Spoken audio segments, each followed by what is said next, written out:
tardes, bienvenidos una vez más a una emisión de Uninoticias. El día de hoy tendremos una invitada muy especial, la ministra de Educación. Ministra, muy buenas tardes, bienvenida a Uninoticias.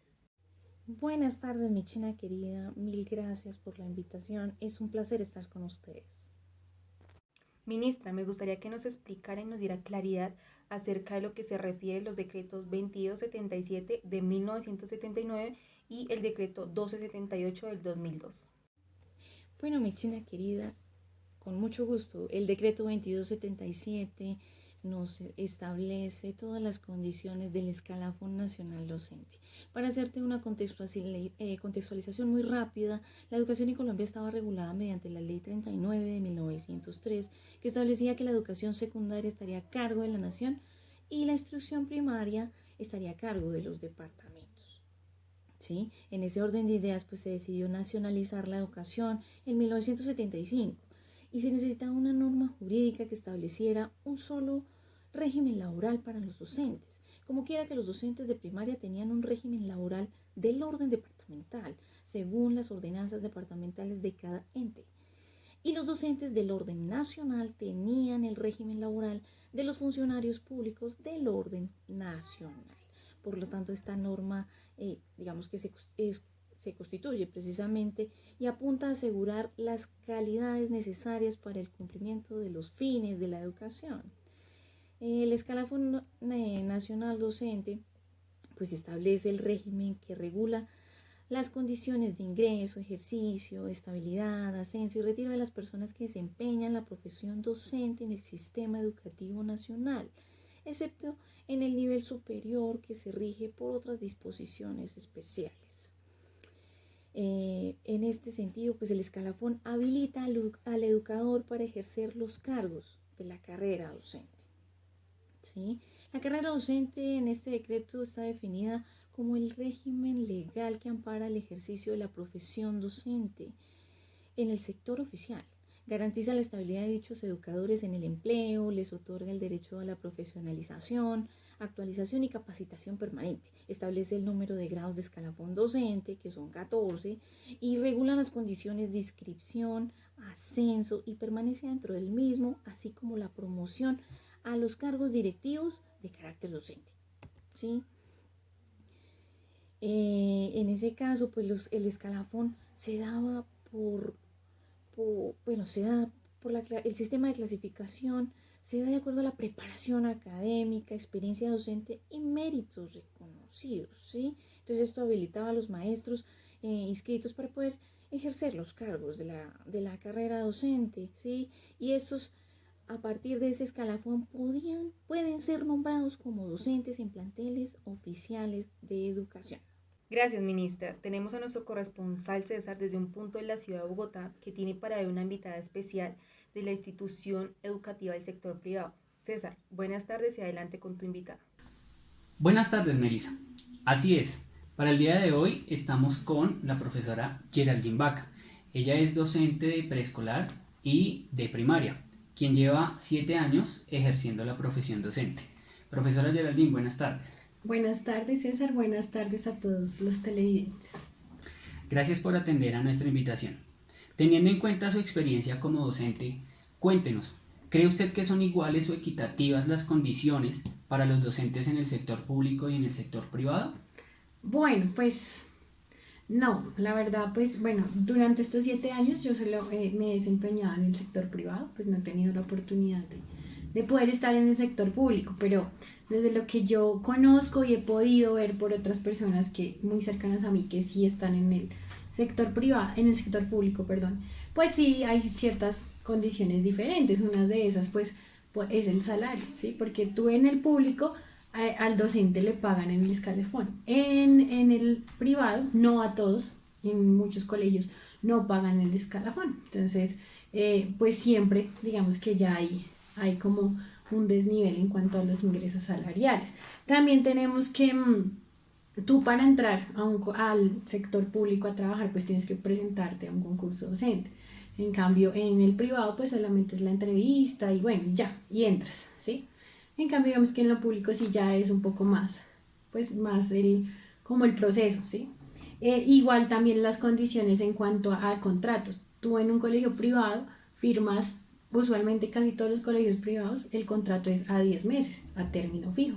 En cambio, en el sector público, tú tienes un contrato a término indefinido, recibes salario los 12 meses del año, ¿sí? En el privado, pues tú no estás recibiendo salarios casi 2 meses, ¿sí? Porque usualmente, pues puede variar, ¿no? Calendario A, calendario B, pero son 2 meses que tú no recibes ingresos. Entonces, que hay que buscar otra manera para poder sustentarse uno mientras tanto. También, digamos que, bueno, en lo público también tú tienes la oportunidad de tener un ascenso, puedes estudiar, te dan la oportunidad, te dan ayudas para que puedas hacer una maestría, puedas hacer una especialización, puedas subir en tu escalafón docente. En el privado pues es muy difícil que el colegio a ti te dé esa oportunidad de que te vamos a pagar una maestría, te vamos a pagar una especialización, pues es muy difícil. Entonces digamos que ahí también, entonces no nos podemos capacitar nosotros los docentes, no podemos seguir estudiando porque pues una maestría siempre es muy cara y pues si no estamos ganando bien, si no estamos ganando pues esto, pues cómo más nos podemos ayudar. Entonces digamos que sí hay diferencias de condiciones laborales en cuanto al sector público y en cuanto al privado. Aquí podemos sacar como esa diferencia entre lo público, entre la educación pública y la educación privada, porque si tú te has dado cuenta, muchos de los colegios, de los niños que están en el sector público, estudiando en colegio público, no han podido acceder a clases porque no tienen el computador, porque no tienen esa facilidad para hacerlo. ¿Sí? Si tú vas a un colegio privado, pues digamos que las condiciones de vida es diferente y pues abarca, como lo que yo te decía, pues ya todos los niños están conectados a clase y van a clase. En cambio, en lo público sí se ve esa diferencia. Hay niños que irónicamente perdieron el año porque no podían conectarse a clase, ¿sí? Porque no tienen un computador, porque no tienen internet. Entonces mira que ahí también podemos ver una diferencia en educación para Colombia. Gracias, profe, muy amable por tu tiempo y qué buena experiencia y respuestas enriquecedoras para mejorar la educación en nuestro país. Melissa sigue en estudio y muchísimas gracias. Gracias. Así es, César. También tenemos a la docente Stephanie que nos atiende el día de hoy con ese tema tan importante para la educación de nuestro país. Stephanie, buenas tardes y bienvenida a Uninoticias. Muchas gracias, Melissa. Stephanie, teniendo en cuenta lo que nos comentaba la señora ministra de Educación de lo que mencionaban los decretos 2277 y 1278, tengo 3 preguntas para usted. ¿Piensa usted que se está cumpliendo dichos decretos en nuestro país? ¿Está de acuerdo con que profesionales de otros sectores se puedan dedicar a la profesión docente y se siente en igualdad de condiciones? ¿Y qué se puede hacer para mejorar la calidad educativa en nuestro país? Hola, Melissa, hola, ministra. Digamos que respondiendo a una de las preguntas que me hace Melissa, no estoy de acuerdo con que otras profesiones se metan en la profesión de la pedagogía, porque realmente siento que son personas que no están capacitadas para poder dictar una pedagogía, no están capacitadas para poder enseñarle a un niño. En cambio, a diferencia de nosotros, que nosotros en la universidad tenemos materias y tenemos personas que también nos guían a nosotros para poder enseñarles a estos niños, ¿cierto? Digamos, yo no me veo con un administrador de empresas enseñándole una matemática a mi hijo o a los demás niños, porque no tienen esa capacidad de tener estrategias, de buscar maneras en las que el niño pueda aprender, buscar, digamos, caminos para que si el niño que tiene una discapacidad no aprendió, si este niño tiene tal discapacidad, tiene esta dificultad, entonces o sea, no están capacitados para hacer una enseñanza de estas. Ahora, nosotros no podemos esperar que una persona X venga a enseñarle a un deportista, venga yo le enseño, venga, hay personas que son empíricas y porque unos nos estamos, digamos, esforzando en estudiar, estamos tratando de sacar nuestros estudios adelante para que una persona venga y nos quite esa profesión, ¿cierto? Entonces, digamos que mirando desde el punto de vista del decreto 2277, bueno, en ese tiempo habían unas personas que no ingresaban con todos los estudios, pero para poder subir de los escalafones tenían que ir capacitándose para poder estar en esos escalafones. En el 1278 ellos ingresaban por competencias. Entonces el que pasaba la evaluación pues era el que pasaba y quedaba en el colegio, ¿cierto? A la otra pregunta de qué cambiaría yo, digamos, para los niños y en qué diferencia hay entre esos dos. En que en el decreto 1278 le exigen a uno capacitarse para poder estar en uno de esos escalafones.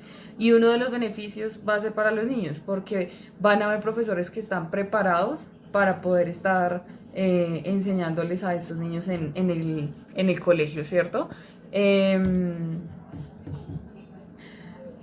Digamos que mirando como las diferencias de esto, no sigo diciendo que no estoy de acuerdo, que cada quien estudia, porque cada quien está estudiando para estar, digamos, un administrador de empresas en una empresa, un licenciado en un colegio enseñando.